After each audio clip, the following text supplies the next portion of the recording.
day to you all. It's August 21st, and we're out here at Genesee, Idaho with Eric Odberg. And Eric, this is a canola crop, and it's looking pretty good. Yeah, I'm very pleased with it. First time I've grown canola. I've grown mustard before. It's about 2,500 pounds an acre, so no-tilled. You know, Guy, when you first sold me the Exactrix, one of the big selling points is being able to use less fertilizer. And you said, well, you just got a VR too, and that's one thing that I've done. And so, you know, this canola didn't get burned or anything. I cut the rate about half on the ridges, and then bump it up in the draws, and the variability of the land and the uniformity of the application. Absolutely, it allows you to reduce your rate. That's one of the biggest attributes that's so hidden inside of the system. You don't know this, but every single port is darn near exactly the same, within about 1% coefficient of variation. Yeah. So that means we only lose 1 pound of N on 100 pounds applied with that uniformity. And when we time it, we really make it work. The old-fashioned systems can't do it. No. And so if you're going to be a practitioner of variable rate, you firstly have to lick the uniformity problem. And I'm not the first guy to figure all that out. The University of Nebraska, guys like Paul Yaza, Jim Sheppers, they'll tell you the same thing. You must have a uniform application in order to make it work. And so that's what's going on here. That's what's helping, because you're backing off on the hilltops. You're giving it back to those low-lying areas that can really yield up down there. Yeah, we're 140 plus bushel down there. 140 bushels in the big draws. Yeah. Yep, and yet, you know, Eric, I can see that clay knob right there. Oh, yeah. Can you see that clay knob right there, Alex? Absolutely, yeah. And that doesn't need more fertilizer. That doesn't need more fertilizer. Nothing's going to heal that up but a little bit of topsoil. Yeah. And we can't go back and get it because the plow took it off. But these are high-yielding fields if you can take away all the issues of the landscape. And when you start treating it as like 4 or 5 different fields within one field, raising and lowering your rate instantaneously in about 3 or 4 seconds. And the Exactrix does that very well. Very well. Very responsive. You have the 3-second hydraulic valves, and they go into the different zones as whammo. And you're in your 8th year and your 4th year of variable rate. That's right. 8th year Exactrix, 4th year. And then one of the things that you built on my drill, the heavy-duty hubs and blades, they have performed very well on these hard soils in the fall.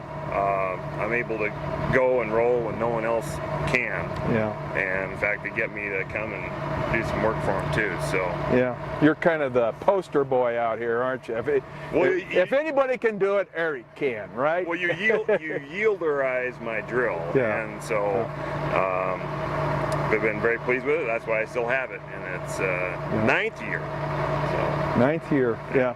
Eric also had a great crop at Junction, soft white winter wheat at Catholic Canyon, and that was variable rate applied in 4 different zones, from 50 to 120 pounds in. That's correct. And we've got a great map of that too, of your variable rate program. And so once again, whether you're a center pivot producer on the Great Plains, on the Ogallala, if you're in Indiana, you're in Ohio, doesn't matter where you go, there's tremendous variability in the soil and the soil depth. The SatShot maps help a lot when they make the map for you. And then of course, and yield maps. And the yield maps help a lot. But there's no place in the world where variable rate site-specific works any better than right here. There's so much variability. We couldn't do this with the old-fashioned systems. We tried. You've got to get those pressures way up, 200, 300, 400 psi injection pressures in order to make that work properly. So I suppose you'll be sticking with your 30-foot 1895. Are you thinking about side dressing in the future? Or yeah, I mean, that's something they've preached to me, and I know it has tremendous potential. it guarantees raising protein. I know that. It's just something you just haven't quite talked me into yet, but I think we're close. Yeah, so. yeah. Well, the chances, the business opportunity is there, and you need to take advantage of it, especially a young, aggressive guy that wants to grow. Got to use a lot of pieces of technology to make it work, and then someday when you're an old guy like me, you can sit back and say, yeah, gosh, I remember those years. That was a lot of fun out there when we perfected all that. Yes. So, yes. Well, Alex, what do you think we ought to do next? I think it's time to go back and get yourself your new car. I got a new car coming. Yeah. Awesome. Yeah, I got tail-ended for the third time, so she went to the boneyard. Yeah, that's good. Good plan, I think. Once again, what a beautiful scape. I mean, look out there at Idaho and the Bitterroot Range and the White Pine Forest over here. Moscow's right over here. We're in some of the best soils in the world. You can see beautiful eyebrows up in through here. And that was probably never been farmed. These ridge tops were grassed out, treed out back in the late 30s. Yeah, it was the Depression era program coming out of the Dust Bowl, putting people to work and help stop erosion. Usually most of them are still left in, even though we don't need them anymore because of no-till. That's right. Yeah. Wouldn't need that, but we keep it anyway. It's good wildlife habitat. When I was harvesting here, all these pheasants and rabbits they were heading straight for it. So I guess a good place for it. Well, yeah, and it's only just a few acres, and the way the lay of the land goes. But doggone it, it's a beautiful day here, cutting a great canola crop. This is a top yielding spring canola crop for here. This is pretty good. I'm very pleased with it. And it's a great rotational crop that we haven't had. It's a pretty good market for it. You know, I think I see a winter canola crop right over there. Right over there, Alex, winter canola is a great crop, and you can see it coming over there. It's utilized in this area quite a lot. So good eyes. All greened up, ready to go. Yeah. So, a lot of fish habitat here. All this water is running off into the clear water, so it's got to be right. Yeah. It goes from the little potlatch here and then into the clear water. So it's not a straight shot like Catholic Canyon. That's straight into the clear water. So it goes into the tributary here and then the Clearwater River. We'll come around here, Alex, and this is Eric's combine. And this is a Deere 9600, and this level's about 45%. And you can see by the shape of the land and the landscape, you've got to have a leveling combine.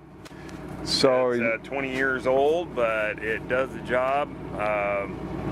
I'd rather invest my money in something that will produce a bigger crop, not harvest it. I see combines as a necessary evil. You use them for 1 month out of the year, so why buy a $450,000 combine that you're going to sit in the shed for 11 months?